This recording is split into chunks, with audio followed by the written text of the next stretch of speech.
Vamos lá, gente. Então, vamos dar início a essa escola dominical. Vamos iniciar orando, só para a gente agradecer a Deus. Senhor nosso Deus eterno Pai, estamos felizes sempre que estamos aqui na Tua presença, Senhor, onde nós iremos aprendemos verdades eternas, Senhor, que Tu venha nos ajudar cada dia mais a compreender a Tua palavra e pôr em prática, Senhor, porque seria tanta sabedoria, Senhor, tanto ensino, Senhor, se não colocarmos em prática.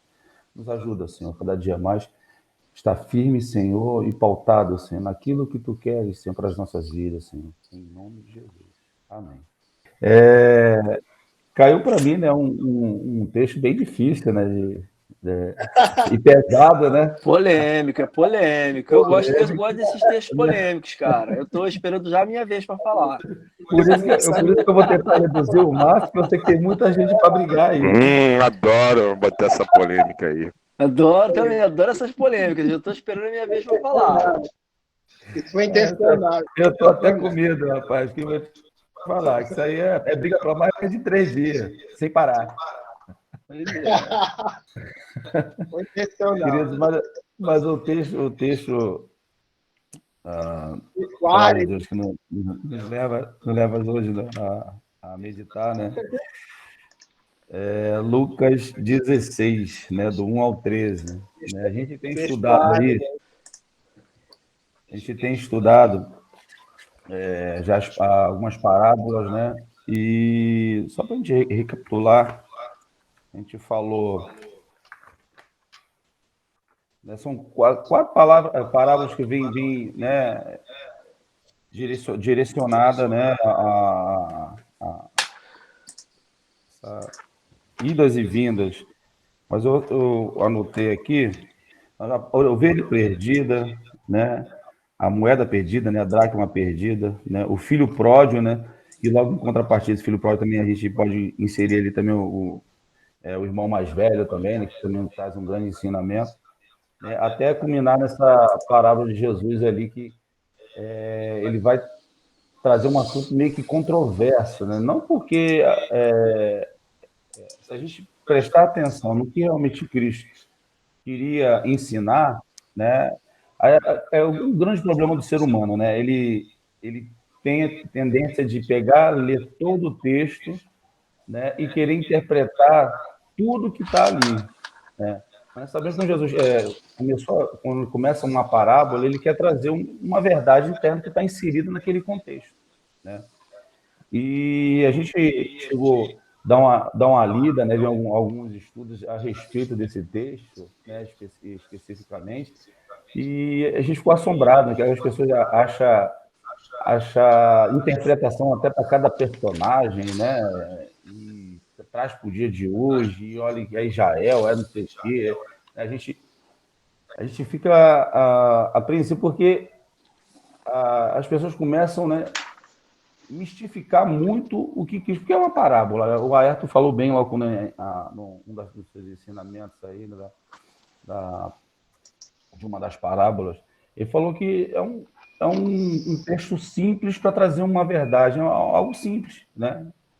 Mesmo sabendo que esse texto é meio controverso, mas o que Cristo quer ensinar, né? O que ele quer mostrar nesse texto é tão controverso, que aí as pessoas perdem tempo tanto brigando, né, ou divergindo naquele monte de contexto e perde o cerne do que Cristo quis falar com aquela parábola, né?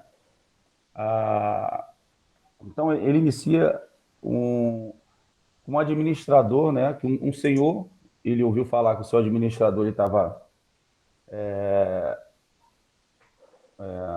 agindo de forma dissoluta, né? Não se fala o que ele estava fazendo, mas teoricamente, provavelmente, algo ilícito, né? Ou algo que não era para ser feito, né? E ele recebe logo a sentença de cara. O engraçado é que ele já sabe que irá sair, né, da administração, né? E é complicado. O cara vai perder o emprego, né?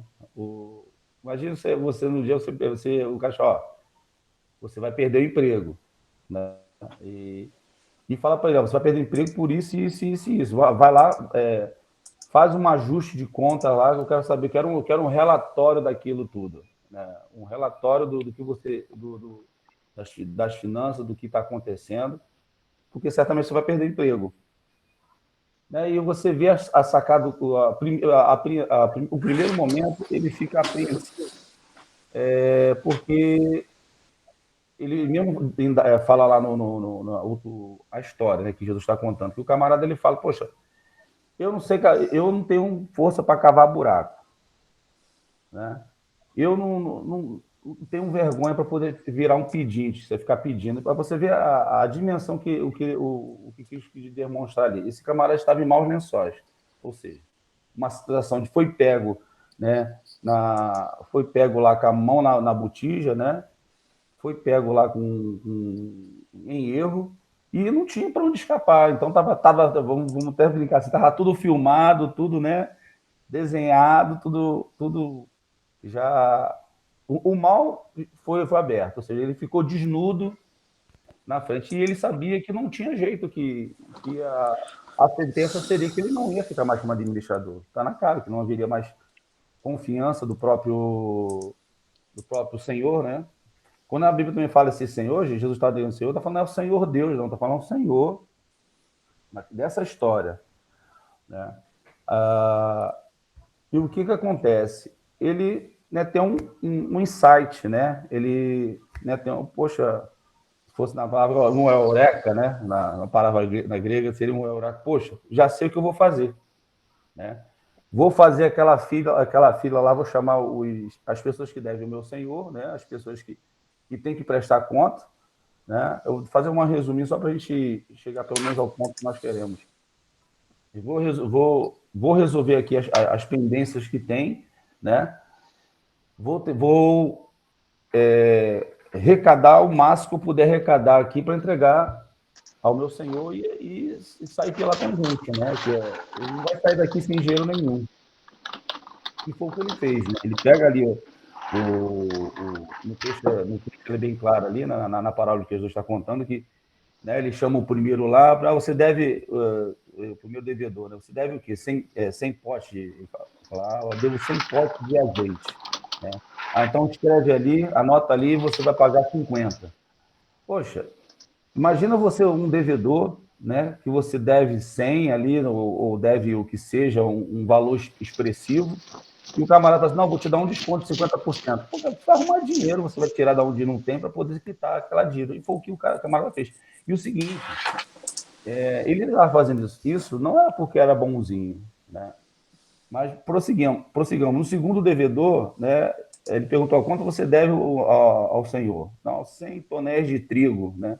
Então, tudo bem, anota ali, você vai pagar 80, um desconto aí de 20%, né, do que ele devia. Né? Enquanto um deu uma metade, o outro deu 20%. Tá? Então, nesse tocante, ele conseguiu pegar aquelas pessoas que estavam devendo ao seu senhor, né? Descontar ali, dar um desconto, e o que ele tinha nas mãos agora? Um dinheiro para entregar ao seu senhor, né? Que estava, provavelmente, ia ser recebido ali por uma auditoria, vamos dizer assim, né? E ficou bem com aquelas pessoas que ele deu um desconto, porque imagina alguém liga para você e você tem uma pendência e você não pagou ainda porque você não tem esse dinheiro todo. E eu falo, não, então me dá a metade, então me dá 80%. Com esse intuito ali, eles ficariam bem dos dois lados ou diminuir o dano causado. Mas haja visto o seguinte, não é porque ele estava sendo bonzinho, né? Não era porque ele estava querendo escapar de uma situação, ou diminuir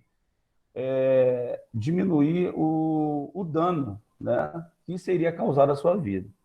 Né? Eu observei muito essa astúcia dele, porque ela teria a seguinte situação, né? Ele estava numa seguinte situação.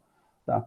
As coisas não estavam bom para ele. O que ele tinha que escolher? Né? Não era o bom, o razoável e o ótimo. Não era essa situação que ele tinha. Ele tinha uma situação que era o péssimo, o ruim ou o horrível. Então, em detrimento dessa situação, entre o péssimo, o ruim e o horrível, ele optou pelo ruim. Ou seja, onde tudo está ruim, né? E as coisas estão muito difíceis, né? Que não tem jeito de perder quando chega num ponto onde você não tem jeito, ou seja, não tem jeito, ainda nesse momento difícil, ainda nesse momento, né, nesse momento que você você contabilizou os erros, você tem que tentar não se dobrar à desgraça. E foi o que ele fez, né? Não se dobrou à desgraça. Porque, teoricamente, ele ia sair dali humilhado, né? Ó, esse cara marada roubou, aí me roubou, aí vai, né? Talvez ficaria mendigando, arrumando um emprego a esmo, né? No campo aí, e ele não tem, mesmo confessou que não teria força para fazê-lo. E o cara, mediante aquela situação tão difícil, soube se sair, né? De uma forma que ele ia diminuir as consequências geradas pelo seu erro, né? E aí Cristo fala que esse camarada, né, no caso é o homem rico, né, ou seja, o seu senhor fala que quando ele chega lá, ele entrega, né, aquele dinheiro que ele recolheu, e o seu senhor, né, o homem rico, ele pega e fala, ó, você achou, né, que ele foi um cara astuto, ou seja, ele elogiou pelo o comportamento dele, ou seja, você, mesmo sabendo que tudo estava contra você, mas você buscou diminuir esses danos, né? Não foi com essas palavras assim, mas ele não vou dizer que louvou, mas achou excelente aquela atitude dele, né? Porque ele conseguiu, de uma tacada só, né, ficar bem com o seu senhor, né, com o dono, ali o dono, né, o homem rico, e conseguiu agraciar amizades, né? E aí está a controvérsia quando quando Cristo ele fala que é importante, né, que, o, que os homens ele tem essa astuta, né, essa astúcia, né, de mesmo estando tudo difícil, ele tomar um posicionamento que vai ser o mínimo possível. Aí eu fiquei imaginando o seguinte, é claro que é o seguinte, o texto é um texto bem claro, bem pé no chão, tá? Mas você consegue tirar algumas lições, né, de como o homem ele não pode se dobrar à desgraça, né? Mesmo tudo difícil, mesmo tudo contra você, a gente tem que estar sagaz o suficiente, né, para tentar, né, diminuir as consequências, né, diminuir o peso que virá, né?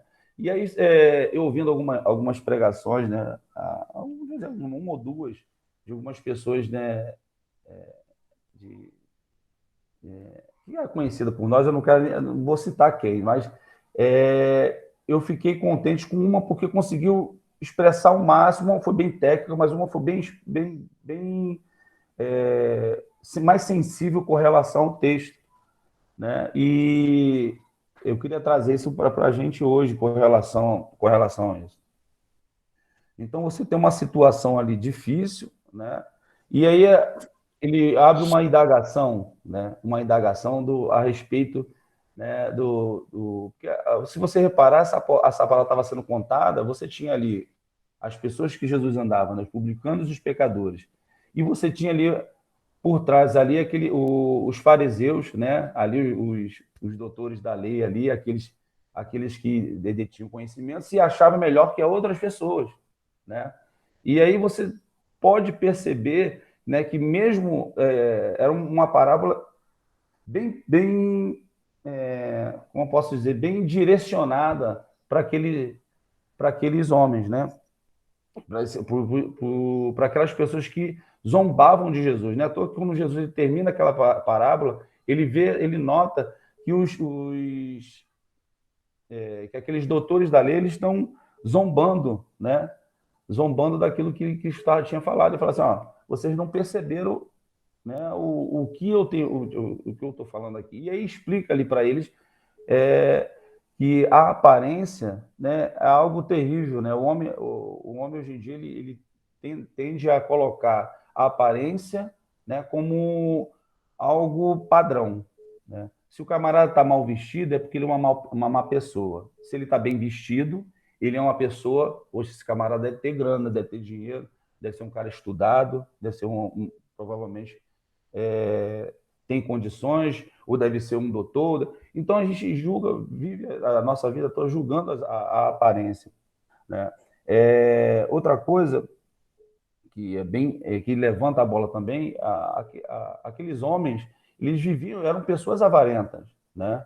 E tinha como o ter, né, o conhecer aquilo, a preciosidade deles, e se achava diferente das outras pessoas e de Jesus, né?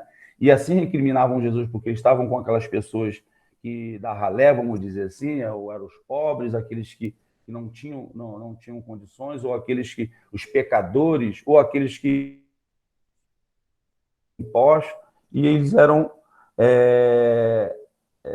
Jesus Cristo ele era pressionado por isso. Então, Cristo ele desenha aquele pano de fundo, mostrando para aqueles homens que as atitudes deles, isso não condiz, né, com aquilo que é realmente Deus quer para o ser humano ou para os homens, né?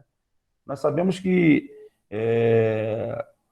segundo a lei mosaica, o homem ele não podia, né, ali você tinha que evitar de cobrar juros, você pôr um jugo desigual ao ser humano, né? E contextualizando para os nossos dias de hoje, a gente vê que a gente tem alguns dados, né, e algumas fontes, a gente vê isso todo dia também, né? E a desigualdade na humanidade é muito grande, muito grande. A gente pode perceber, né, segundo uma fonte, né, que é da Oxford, uma organização da Inglaterra, eles fizeram um estudo, né, eles publicaram esse estudo em 2017, mas aí ainda perduram publicando esse estudo, né, e atualizando com relação a isso. Diz que 46 pessoas, né, 46 pessoas detêm, né, 46 ricos, né, detêm pelo menos a metade do que toda a humanidade na Terra. Você pega metade da humanidade, né, metade dos homens que têm vivos, né, assim que recebem, tá? 46 pessoas detêm esse valor, entendeu? Para vocês notarem o quanto é desigual, né, essa relação, né, humana, né? E por isso Cristo ele dá esse toque, né? Ele fala ali naquele ponto a respeito do que Deus, que não temos como servir dois deuses, né? E coloca ali o dinheiro como um deus, né? E para algumas pessoas sim, porque o dinheiro está logo atrelado a poder, né? E é quase que impossível você servir a Deus, ou seja, você se dedicar a Deus. E quando a gente fala se dedicar, a gente vai muito além do que orar, né? Rezar, o que seja, ou ir para a igreja, né? Tocar, pregar, o que seja, né? Está muito além disso, né? Está em você dividir aquilo que você tem recebido, né? Tem a preocupação sua com o próximo, sua com as pessoas. Será que as pessoas ao meu lado aqui estão vivendo bem, estão, né, no mesmo patamar? Essa preocupação que a gente tem, às vezes, de um com o outro, de saber se está bem, né, financeiramente, se não está precisando de alguma coisa, né, se não está precisando de uma palavra de apoio, né? Porque as coisas se desenham, né, no mundo para o próprio umbigo, né? O camarada quer ganhar, né? E coloca isso como uma meta, né? Uma meta, né? Lá de cima, né? A primeira meta é ganhar, né? Sabemos que temos que trabalhar, sabemos que temos que, né, que buscar o nosso sustento, porque temos uma responsabilidade com a nossa família e tudo, né? Mas ao ponto, né, de achar que toda a solução está no dinheiro, que toda a representatividade está em ter alguma coisa, né, em ser alguma coisa com relação a estar acima de alguém ou de algo, né? É difícil para o ser humano, porque ele começa a se perder e daqui a pouco ele não se percebe estar servindo um outro Deus, né? Que é o Deus do dinheiro, da avareza, né? E esse texto, né, me levantou um questionamento, né? Às vezes a gente se coloca numa posição, né? Quem aqui pode se dizer que é um administrador fiel? né? Quem aqui pode dizer que é um administrador fiel? Um pregador levantou essa bola, né? E eu fiquei pensativo, porque se todos nós somos maus, né? Quem é um verdadeiro administrador fiel? O verdadeiro administrador fiel é o próprio Deus, né? Que nos dá todos os dias os meios necessários para a gente viver, para a gente relativizar essas relações, né? E está uma palavra-chave também com relação a isso, né? Porque quem pode se julgar, né, maior que um ou maior que o outro, ou achar que está melhor que um, melhor que o outro, ou que se tem todo o conhecimento e a opinião formada que não pode ser mudada, né? Então, ele levantou essa bola e eu fiquei pensativo, será que existe aqui, todos aqui são administradores fiéis, né? Todo mundo, né, são um administrador, porque esse texto, ele é meio pesado, né? E a gente vê assim, pô, o camarada, um administrador fiel, o mordomo fiel, como alguns epígrafes traz, né? Alguns textos trazem, né? Deixa a entender que o camarada ali está agindo agilosamente, né? E Cristo está compactuando com aquilo. Mas não. O tema central dessa lição, né? O tema central dessa lição é entender que temos que ser astutos, sim. Ou seja, mesmo sabendo, tá, que as condições são difíceis, ou se tudo você somou, dividiu, diminuiu e tudo deu errado, tentar daquilo não se render à desgraça, né? Não se render à desgraça, mas tomar um posicionamento, né, que você venha fazer as suas contas e cair pela tangente, ou seja, diminuir o peso sobre si, né? O peso sobre si, entendeu? Aquele homem foi astuto por isso, porque talvez ele não teria como escolher, né, entre o ruim, né, entre o péssimo, né, e o mais ou menos ali, né, mas desculpa, ele não teria como escolher entre o bom, o melhor, o razoável, mas ele tinha as opções para escolher, né, desde o que podia acontecer na sua vida, né, até o ruim. Ó, o ruim vai acontecer. Então, entre o péssimo e o ruim, eu prefiro o ruim, né? Vou me ajustar aqui para diminuir esse peso que vai vir sobre mim, né? Ele é entendido pelo seu Senhor, né? E até, né, elogiado por ele, né? E aí eu fiquei pensando também, né, trazendo para o lado espiritual, quantas pessoas nos vêm, né, para tirar esse peso, né? Esse peso, quando a gente está como um administrador, a gente está de frente, né, e as pessoas vêm com as suas mazelas, com as suas dificuldades, e em vez de a gente diminuir, né, relativizar, né, a gente joga mais peso sobre a pessoa, a gente coloca mais peso sobre as suas costas e a gente não consegue enxergar que temos que relativizar e tentar deixar aquela pessoa um pouco mais aliviada, né? Sabendo que tem as consequências, mas que ela pode, né, se moldar e tentar ali, na razoabilidade, sair dali um pouco, né, abastecida, ou seja, um pouco mais aliviada, né? Então, a gente vive num mundo que as pessoas jogam peso sobre as outras, né?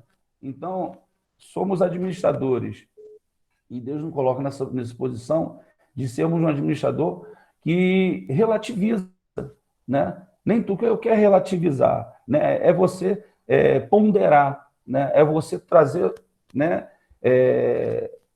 Você poder, através de uma situação, você não vou dizer que a gente usou uma palavra de dirimir, né? Mas dirimir é cancelar. Cancelar não tem como cancelar, mas diminuir você tem como diminuir, né? Porque administrar, gente, sempre é muito difícil. E eu sei para aquele homem lá, né? Mesmo sabendo que ele foi pego ali com a boca na botija, né? E aí ele fez toda aquela situação, né, de negociar com os fornecedores, ou melhor, negociar com aqueles homens lá, né? Ele não estava sendo bonzinho, mas estava tentando diminuir as perdas que sobreviriam, né? Ia vir sobre a sua vida. Então, e ali, no momento, ele causou um bem para aquelas pessoas, Você imagina ele saindo dali, sendo demitido e passando pela porta daquelas pessoas ali, né? Não, esse camarada foi que me ajudou, pô, devia tanto, e agora ele tirou dali amigos, né? Daquela situação, amigos, né? Então, você sabe, ele relativizou aquela situação, né? Então, a gente tem a oportunidade sempre de relativizar, né? Sabendo que um ponto importante é justamente que o dinheiro ele não pode, né, prender as pessoas, né? O dinheiro não pode ser o senhor das pessoas, ser o senhor da igreja. E a gente vê numa situação que hoje em dia, né, não é fácil você observar quantas pessoas falam, né, nossos líderes, né, quando digo nosso líder, eu não falo de uma maneira geral, não nosso, no caso da nossa igreja, mas as pessoas que se dizem líder, né, só falam de dinheiro, de dinheiro, de dinheiro, e colocam as pessoas em julgos pesados, né, para satisfazer um desejo particular, pela avareza e pelo peso que coloca em cima das pessoas, né? Então, nesse momento eu quero abrir aí para vocês aí, né, como o nosso tempo é tão curtinho, mas eu quero ouvir muito vocês aí, porque eu sei que muita gente tem muita coisa para falar, tá? Eu não queria aqui me prender tanto no tempo, porque eu acho que isso é um assunto que tem que ser ponderado, e essa ponderação eu espero de vocês todos, não só minha, né? Então, eu quero dar tempo para vocês falarem também. Quem quiser falar com a palavra. Beleza. Não, assim, eu gostaria de colocar que os parábolas, elas são simplórias. Elas produzem a finalidade delas é produzir uma reflexão. Quando eu vejo parábola, os dois primeiros versículos que dá causa àquela parábola, né? E o que eu vejo nessa parábola em si é um valor que está bem ligado ao evangelho, que é a metanoia, né? A mudança de atitude. Na NVI tem outro título, tem até um título, né? O administrador astuto. Na outra versão diz o administrador fiel. E esse termo fiel, ele traz um peso muito grande, né? Parece que o termo fiel está muito ligado àquela pessoa que não erra, né? Aquela pessoa que é perfeita. Dá esse peso muito forte, né? Mas fidelidade também é da mesma raiz de fé, né? Então a gente observa o seguinte, é a mudança mesmo de atitude. O que eu consigo observar mais é a metanoia mesmo, a mudança de atitude. O cara que estava indo numa direção sofre um viés da vida, uma repreensão, e a partir daquele momento ele passa a ter outro tipo de atitude, né? E devido a esse tipo de atitude, ele sofre uma repreensão negativa inicialmente, né? Pelo modo de vida, o modo que ele estava administrando ou encaminhando as coisas, e aí quando ele toma uma repreensão, ele tem uma mudança de atitude, né? Ele começa a fazer a coisa diferente. E por ele fazer essa coisa diferente, ele recebe um elogio, né? Entendeu? Ele é elogiado por essa mudança de atitude. E eu acho que é isso o evangelho, né? Você está totalmente linkado com a nossa vida, né? Com a nossa forma de administrar, com tudo da nossa vida, ou até mesmo com a nossa vida, com a nossa eternidade, né? Nós todos, como o próprio Vanderlei falou, nós todos somos maus, né? Infiéis e tudo mais, mas a vida vai dando oportunidade de você mudar de atitude, mudar o pensamento, né? Essa é o apelo sempre do Evangelho. Muda de atitude, né? Faz diferente.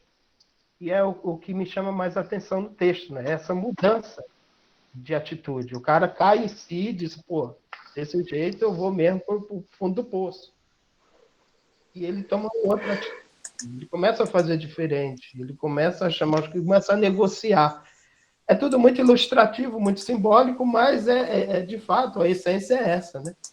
É a mudança.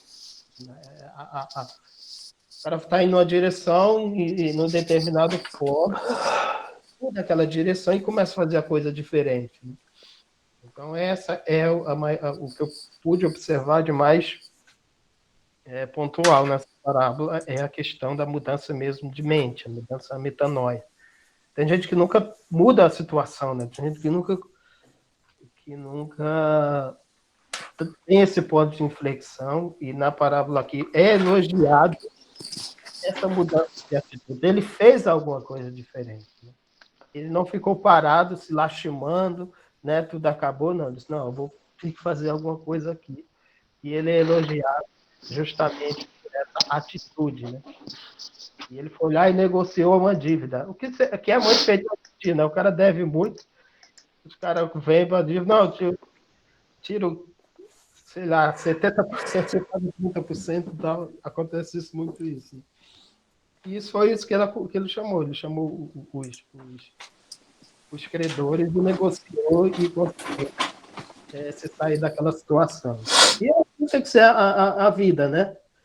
E também, tanto do lado material, digamos assim, quanto do lado espiritual, né? Você, uma vez que o Senhor, ou nessa palavra, o Senhor Supremo te dá a oportunidade, chega até a ti, ele não vai mudar por você. Você vai ter que tomar um posicionamento e começar a fazer diferente, né?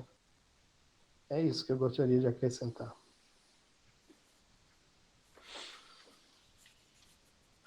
Mais alguém?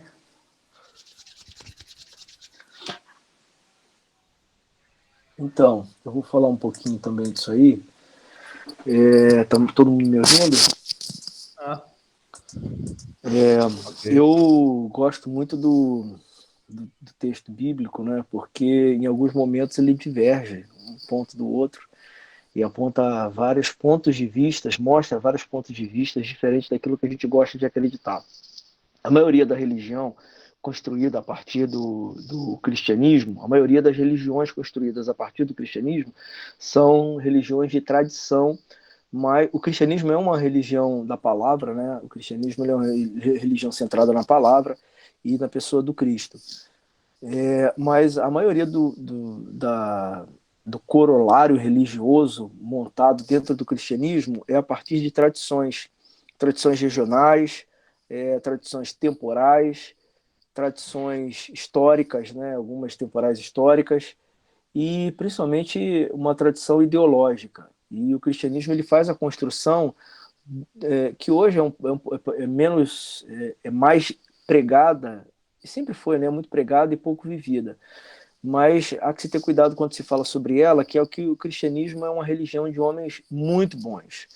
E isso tem gerado um conflito, principalmente na sociedade atual, porque os não cristãos hoje têm se assustado com o comportamento dos cristãos, no Brasil principalmente.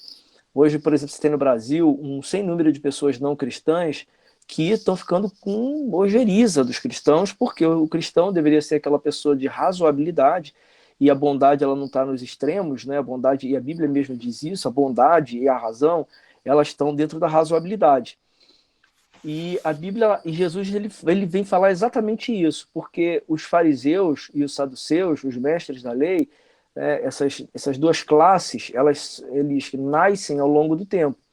Porque quando Moisés, se você for pegar o texto do Moisés, você não tem o fariseu ali desenhado, você não tem o saduceu ali desenhado, e você não tem os essênios desenhados ali, nenhum dessas seitas aparece ali. Tá? Mas na época que Jesus vem, é uma pergunta que a gente tem que fazer, né? De onde saíram esses caras? Porque quando você lê o texto mosaico da construção da religião judaica, você não tem fariseu, você não tem saduceu, você tem os levitas e sumo sacerdote. De onde saíram esses caras? De onde saiu esse grupo chamado de fariseus, dos saduceus e escribas? Você também não tinha a função dos escribas ali, não tinha nada disso. Nenhuma dessa coisa tinha ali na época do Moisés. E isso, as pessoas quando chegam na época do Jesus, né, o Jesus chega aqui na Terra e ele encontra essa turma toda. E a maioria de nós, quando vai ler o texto, a gente simplesmente diz que eles apareceram magicamente ali, como se eles sempre tivessem tido, e não se dá conta de que no passado esses caras sequer existiam. Isso já dá um indício para a gente de que toda religião ela é construída através do tempo. Então, o que era normal no tempo de Jesus, que era ter fariseus, saduceus, essênios, essa turma toda, na época do Moisés não existia. E tudo bem, né? O judaísmo ele se construiu ao longo do tempo e você passa a ter uma inserção de vários grupos ou subgrupos dentro do judaísmo e parece que Deus aceitou isso com muita facilidade e o povo também aceita isso. É claro que a gente não vai fazer uma digressão histórica, né? Eu não quero fazer uma digressão histórica para dizer como é que esse pessoal apareceu todo, mas a gente sabe que foi a partir da volta dos exílios que eles tiveram e os escribas aparecem para reescrever o texto, o fariseu ele aparece a partir das escolas proféticas, aí vem aparecer os fariseus e os talmudim, né? O saduceu ele é uma divisão que considerava que o Talmud fosse mais importante, e essa coisa toda. O Talmud era só a tradição oral, eles tinham uma tradição oral e tinha a parte escrita. Enfim, aí aparecidos esses grupos, os saduceus, os fariseus, todos eles pregavam uma coisa só. Aquele que serve a Deus, ele tem um caráter ilibado, ele tem uma conduta ilibada, ele é reto, probo, íntegro, né, e de caráter ilibado. A partir disso, o cristianismo também constrói essa ideia, que todo homem cristão é reto, íntegro, probo e de caráter ilibado. Aí, a gente gosta de falar isso, né, que o cristão, e aí a sociedade também começa a cobrar isso, que todo cristão tem que ser assim, é um cara íntegro, é um cara reto, é um cara probo, é um homem de caráter ilibado, ele é o super-homem, ele é um cara que não tem defeito nenhum. E Jesus, ele quebra esse paradigma. Ele vem apresentar um paradigma diferenciado, que ele vai dizer que o cristão, às vezes, vai agir parecendo um cara mau. Ele vai dizer isso. Olha só, às vezes o cristão vai agir parecendo um cara mau. Por quê? Porque ele vai usar bom senso. E o bom senso não necessariamente é fazer o que é certo aos olhos de todo mundo. Bom senso é fazer o que é certo para aquela situação. Então pode ser que o bom senso, a atitude que você tomou naquele momento, a decisão que você toma naquele momento, ela não parece justa porque se você avaliar a temporalidade dela, esse cara não foi justo. E Jesus ele fala isso várias vezes. Quando, por exemplo, ele fala dos trabalhadores da vinha, ele chama os caras e fala assim, vai lá trabalhar e eu vou te pagar um salário. Na metade do dia, ele fala assim, vai lá trabalhar, eu vou te pagar um salário. No final do dia, faltando uma hora, ele vai falar assim, vai lá trabalhar, eu te pago o salário. E quando você lê o texto, ele realmente foi injusto, porque o cara que trabalhou no sol o dia inteiro, no sol da manhã, de 6 da manhã às 6 da tarde, ele ganhou o mesmo salário do cara que trabalhou de 5 da tarde às 6 da tarde. E aí o cara que vai reclamar, ele fala assim, por que você está me chamando de injusto? Ah, porque esse cara chegou, trabalhou uma hora e ganhou a mesma coisa que eu. E ele diz assim, peraí, mas isso não é justiça, o que você quer é isonomia. Mas eu não te ofereci isonomia. Eu combinei com você um preço. A partir do momento que eu combinei com você aquilo, eu não estou sendo injusto com você. Então, o que Jesus ensina ali é o princípio da razoabilidade. A partir do momento que há algo acordado, aquilo que foi acordado deve ser cumprido. Mas ele vai além. Ele vai dizer o seguinte, às vezes, nem aquilo que foi acordado pode ser cumprido.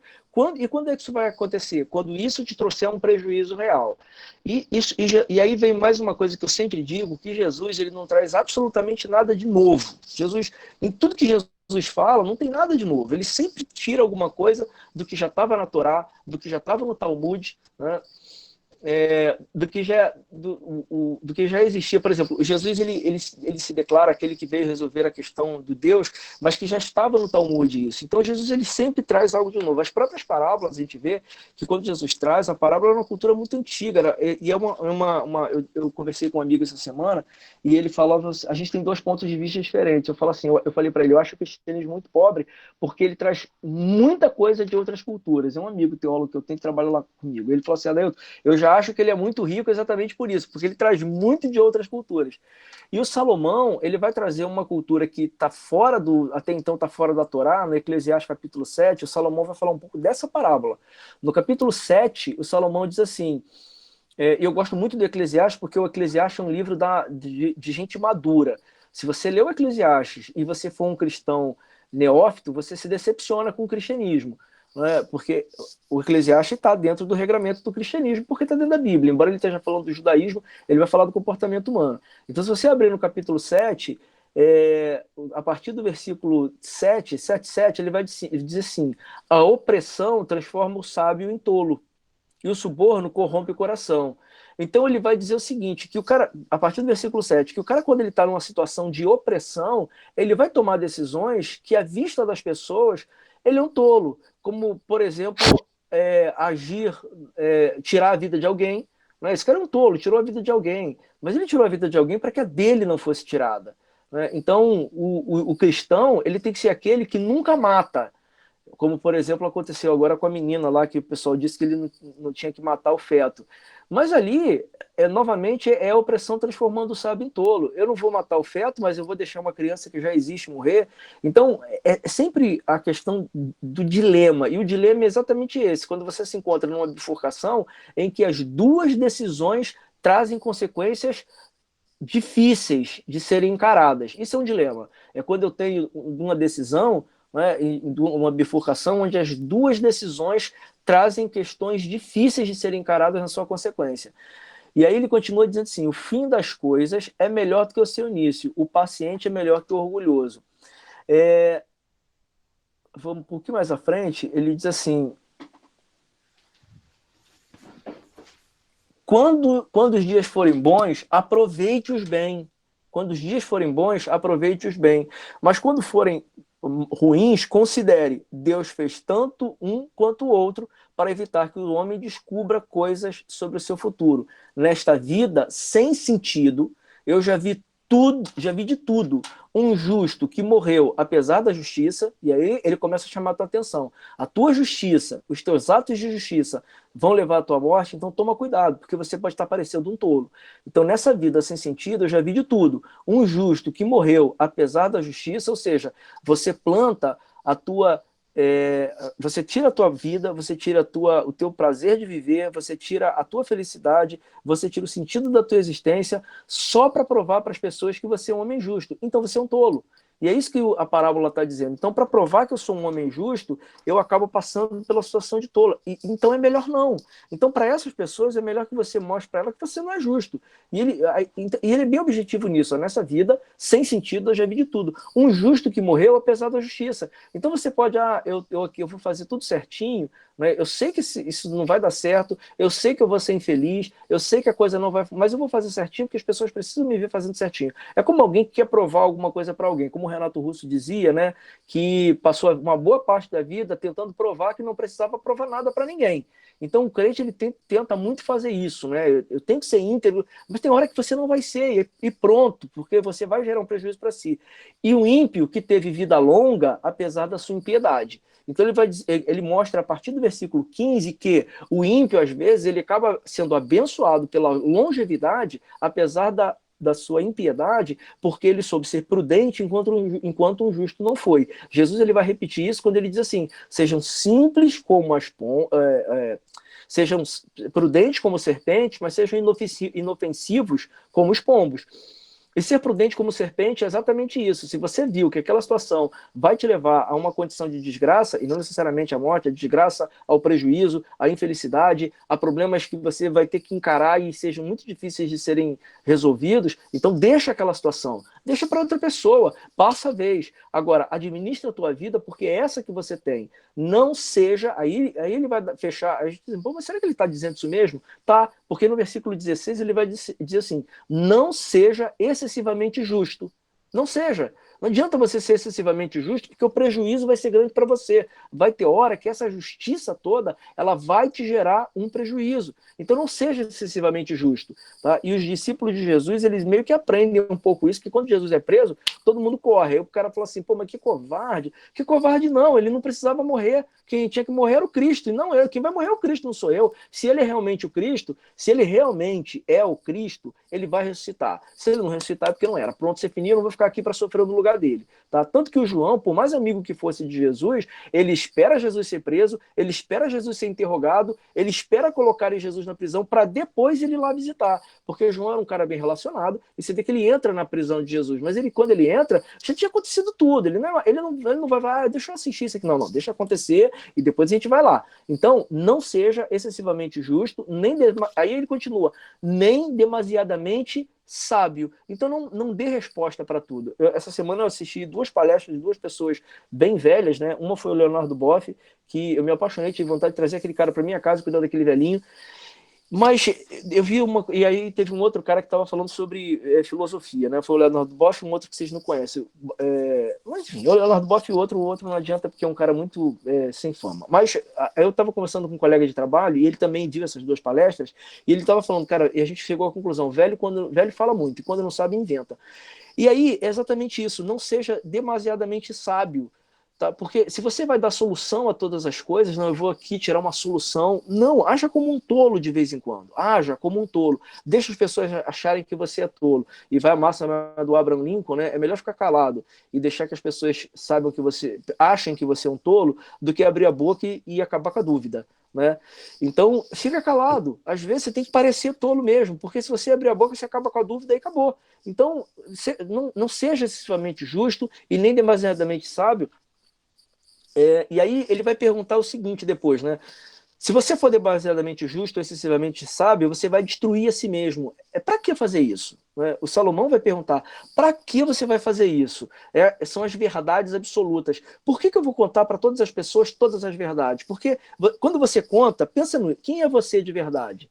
Né? O que você faz de verdade? Se você chegar para as pessoas, eu conheço um amigo, eu tive um amigo que ele fazia algumas groselhas. Então ele chegou para o pastor e falou assim, pastor, eu fiz bobagem. O pastor falou assim, eu vou te excluir. Eu não estou dizendo aqui defendendo o pecado nem mandando você fazer as coisas escondido, não. Estou dando um exemplo dentro do texto. Eu vou te excluir. Aí, tudo bem, ele foi excluído. Aí apareceu uma segunda oportunidade, ele fez de novo, pastor, vou te excluir. Aí na terceira, ele veio conversar e eu falei, cara, olha só, para com isso. Você tem duas opções, ou para com isso ou para de falar com o pastor, porque, cara, como é que vai ficar a tua vida? Toda hora, porque o problema não é exclusão, o problema é exposição. Você já está começando a parecer um cara mau. E você é um cara bom, eu gosto de você, todo mundo gosta de você. Entendeu? Então você já está começando a parecer um cara mau. Eu não estou dizendo aqui que você deve ocultar seus pecados, principalmente que a Bíblia diz que você deve confessá-los. Mas existem coisas que você deve trazer só para si. O Nelson Rodrigues, ele diz que toda nudez será castigada. E quando ele fala sobre toda nudez ser castigada, é exatamente isso. É o excessivamente justo, o excessivamente sábio. Ele expõe a vida dele para todo mundo o tempo inteiro. Quando, na verdade, ninguém sábio expõe a sua vida para todo mundo. E aí volta a pergunta do Salomão, dizendo isso. Por que destruir a si mesmo? Não seja demasiadamente ímpio também. Então, e não seja tolo. E aí ele diz no versículo 17, bom, então eu posso fazer o que eu quiser e ninguém vai... Não é isso. E aí ele vai dizer, não seja demasiadamente ímpio, porque eu tenho uma notícia ruim para dar para você, cristão, é que você é ímpio. Você comete impiedade. O fato de você ter sido chamado ou vocacionado, eu prefiro vocacionado, ter se sentido vocacionado ao Evangelho, ter conhecido Cristo, ter uma vocação para ser um homem reto, íntegro, probo, eu tenho que sempre falar devagar o íntegro porque sai ruim. Então, reto, íntegro, probo e de reputação ilibada, o fato de você se sentir... Eu me sinto vocacionado para isso, e possivelmente todos vocês que estão aqui também se sentem vocacionados para isso, mas o fato de se sentir vocacionado para isso não significa que você vai ser isso o tempo todo na sua vida. Então, muitas vezes você vai ser ímpio, mas ele diz o seguinte, não seja demasiadamente ímpio, ou seja, não seja ímpio o tempo todo, vença a sua natureza, vença você mesmo, e quando a dívida aparecer, quando essa dívida aparecer, não queira pagá-la, considere-a paga, a dívida foi paga, tá? Então Deus ama você em qualquer situação, não há nada, eu vou falar uma coisa aqui que para quem tem convicção da salvação, não há nada que você possa fazer para ganhar a tua salvação, nada, não tem nada que você possa fazer para ganhar, da mesma sorte, não tem nada que você possa fazer para perder. Aí você fala, eita, então eu posso fazer o que eu quiser porque eu não vou perder. Não, não é isso que eu estou dizendo para você. O que eu estou dizendo é que uma vez convicto da salvação, seja prudente como uma serpente, mas seja simples, inofensivo como uma pomba. Não seja demasiadamente ímpio e não seja tolo. E aí ele diz assim, por que morrer antes do tempo? Ele está dizendo o seguinte, não ser tolo é não abandonar, não abandone o propósito. Eu prefiro, como dizia o pastor Túlio, que você fique pecando dentro da igreja do que pecando do lado de fora. Então não abandone o propósito. Você entendeu? Não abandone. Então não seja um administrador astuto. É isso que Jesus está ensinando. É ser um administrador astuto. É bom reter, e aí eu vou concluir dizendo o seguinte, é bom reter uma coisa e não abrir mão da outra. Ou seja, é bom você ter consciência de que você tem que ser justo, tem que ser santo, mas não abrir mão da situação de reconhecimento de que você é um ímpio. Senão você vai se deprimir achando que você não conseguiu alcançar um patamar que não precisa ser alcançado. Na minha conclusão, eu diria o seguinte, Jesus chama no capítulo 22 ou 20...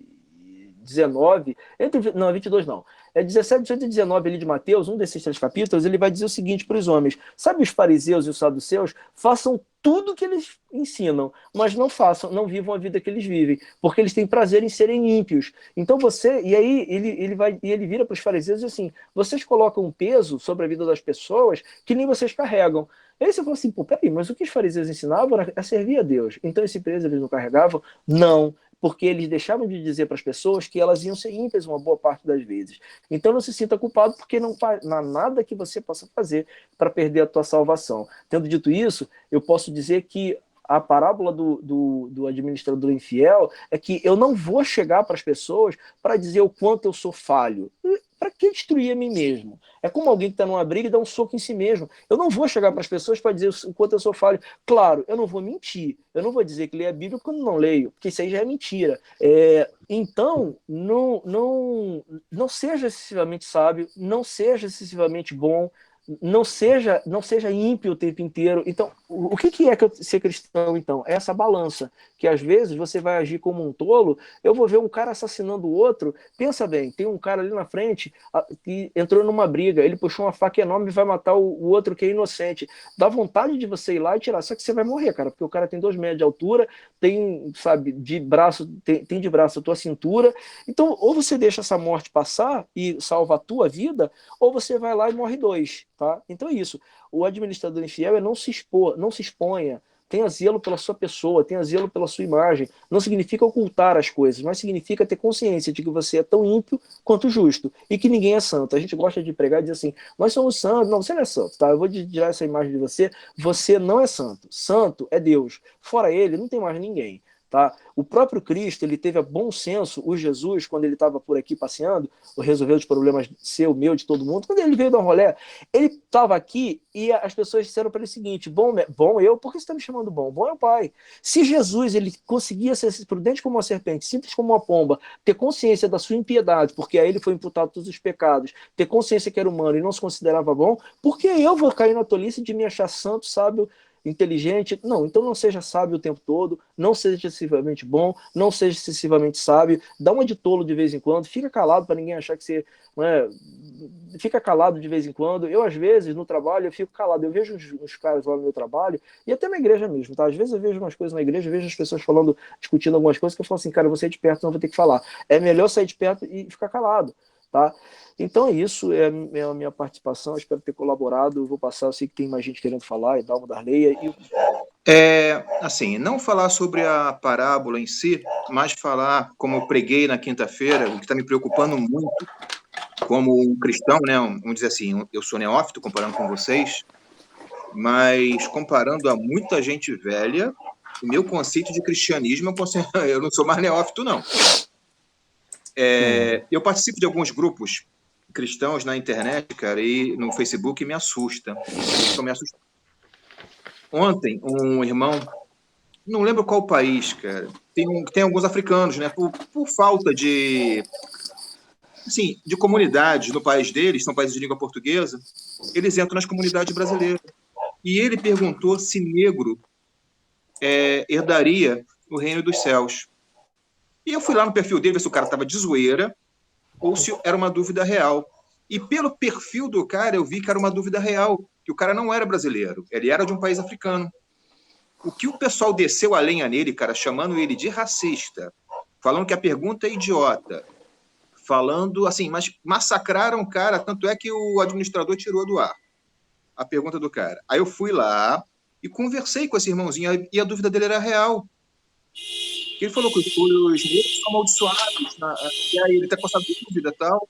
E é uma dúvida real, quer dizer, as pessoas não têm mais paciência para ouvir os irmãos. O caso da menina, do aborto, cara, aquilo foi horrível.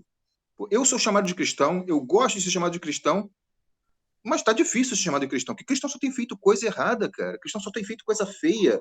Nada que, se Cristo estivesse aqui, o que Cristo faria? E assim, ninguém com uma atitude bonita, só com atitude de ódio, só com atitude fundamentalista, e sei lá, tá me incomodando isso, cara, de uma forma assim, e as pessoas não ouvem, não querem ouvir. Quando você vai falar sobre isso, a pessoa coloca o dedo no ouvido. Excessivamente bom, Davi. Esse pessoal é Profundamente. excessivamente bom, excessivamente justo, excessivamente bom. Ontem eu fiquei muito incomodado, cara. Eu quase saí do grupo. Aí eu postei assim, pessoal, vamos brincar de uma coisa? Vamos exercer os frutos do Espírito? Quem brinca comigo disso? Paciência, benignidade. Botei, falei, não vai brincar comigo disso, porque tô vendo ninguém aqui fazendo isso, né? Eu acho que as pessoas vão para a igreja de modinha, cara. A igreja virou moda, a igreja virou...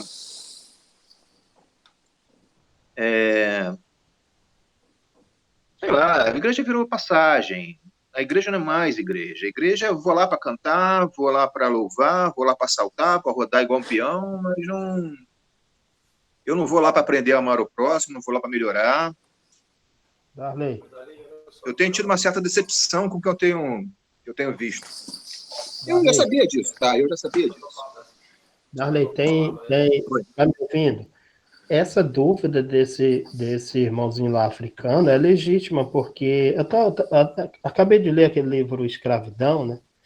E uma digamos assim, das teorias para explicar a questão da escravidão negra é que dentro do cristianismo era justamente essa questão de que os negros tinham recebido a maldição de Cã, entendeu? Aquela maldição lá de Noé, de Jafé, Cã, Jafé, e Sem, né?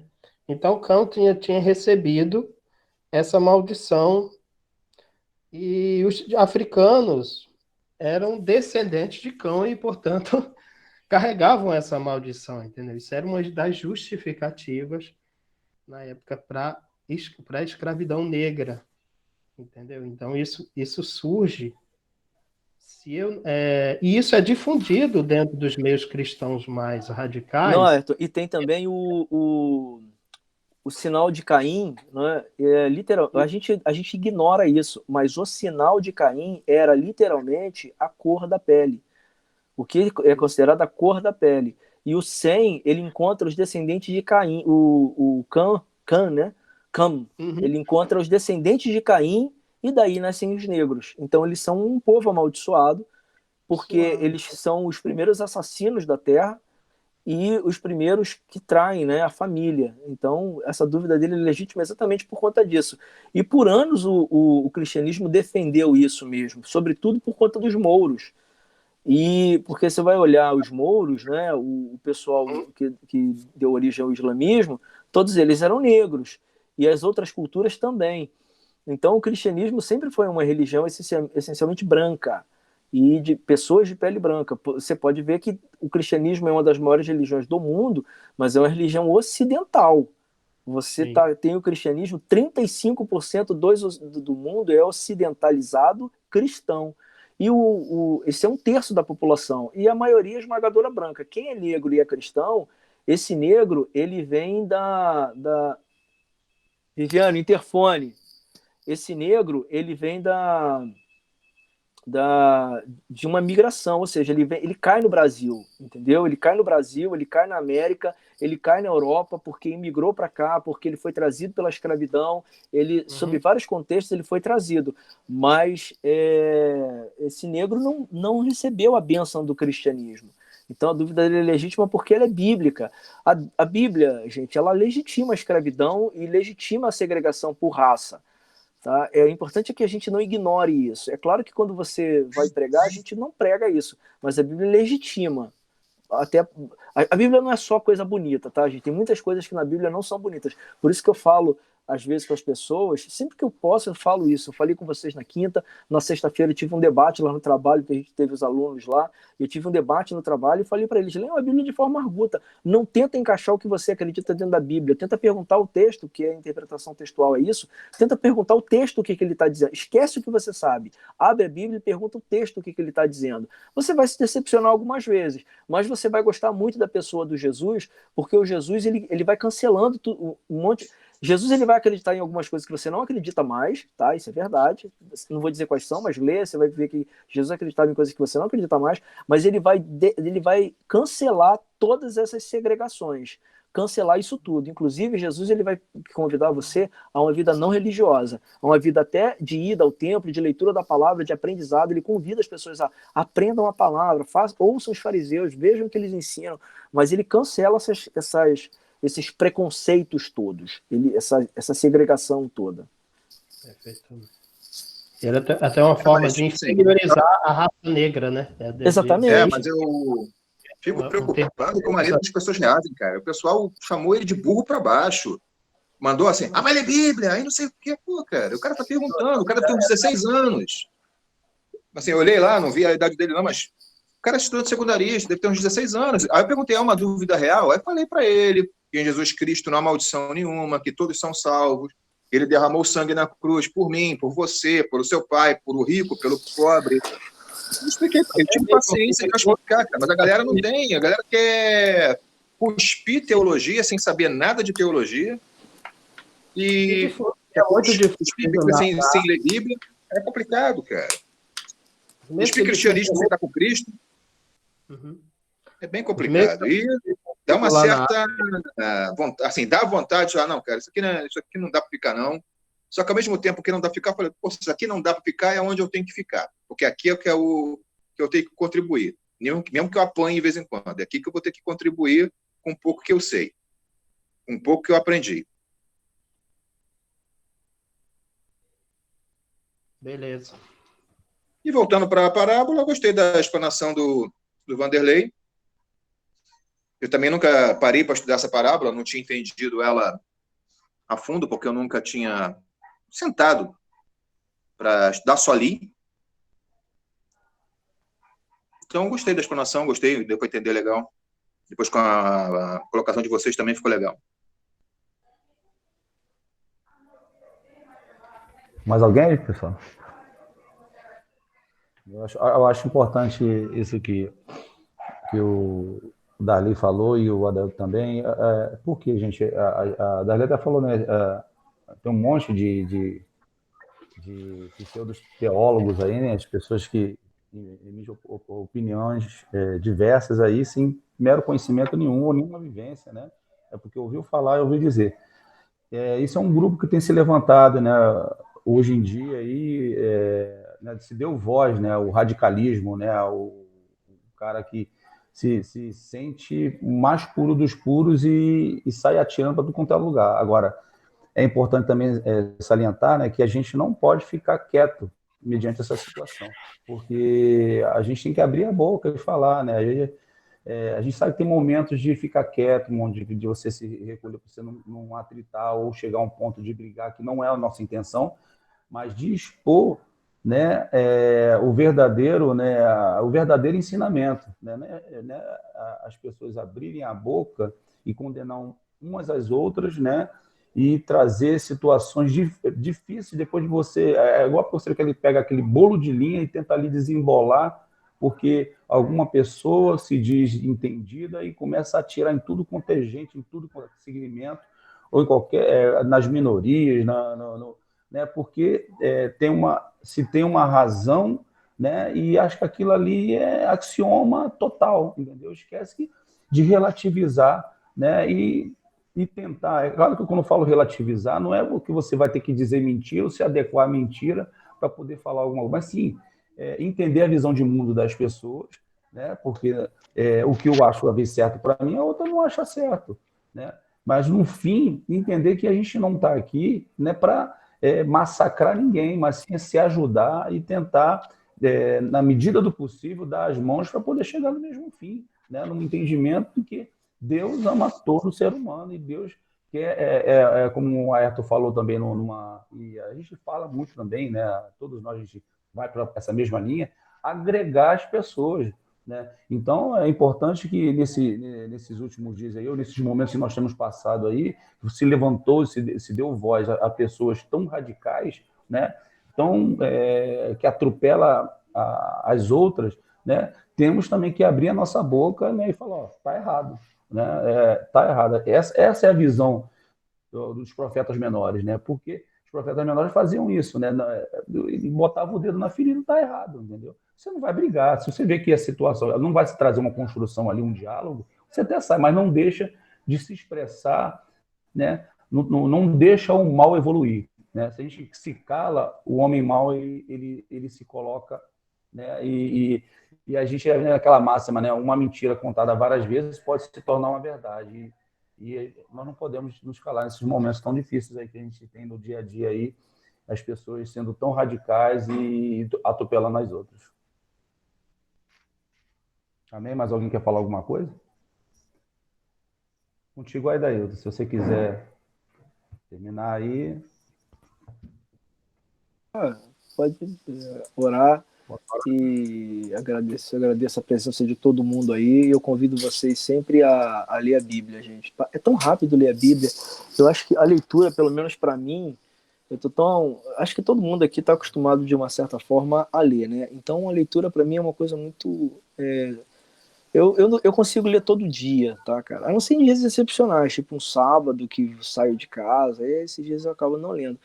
Mas ler a Bíblia, sabe, é muito bom e você não precisa concordar com nada do que é dito. Você pode ter sua própria opinião. A Bíblia, olha, eu falo para as pessoas que a Bíblia te dá margem para você entender, justificar qualquer coisa. E você vai ter que escolher o seu credo, tá? A gente tem uma linha central dentro da Bíblia e tem pastores meus que falam assim, cara, você não pode falar isso, você desvia as pessoas. Não, eu não vou mentir, a Bíblia diz mesmo. Então, por exemplo, se você quiser acreditar na reencarnação, a Bíblia te dá alguns textos que dá para acreditar na reencarnação a partir dali. Muito embora a própria Bíblia diga que o que há é a ressurreição. Mas ela acaba colocando dentro de si grupos como os saduceus que acreditavam em reencarnação, ela coloca o Saul que acreditava em reencarnação, ela coloca o povo que tinha dúvida de quem era João Batista, se João Batista era uma reencarnação de Elias, e Jesus acaba não tirando muito essa dúvida do povo, quando ele diz assim, eu acho que João Batista já veio, e aí os saduceus falam assim, então é isso mesmo. Mas enfim, o que eu quero dizer é leia a Bíblia, é muito simples, você pega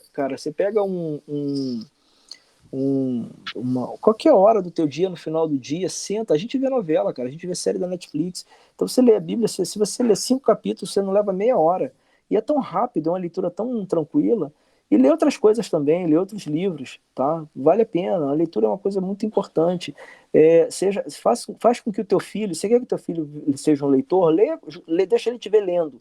Você quer que teu filho vá para a igreja? Vai para a igreja, deixa ele te ver indo, entendeu? Você quer que teu filho, sei lá, ora, deixa teu filho te ver orando.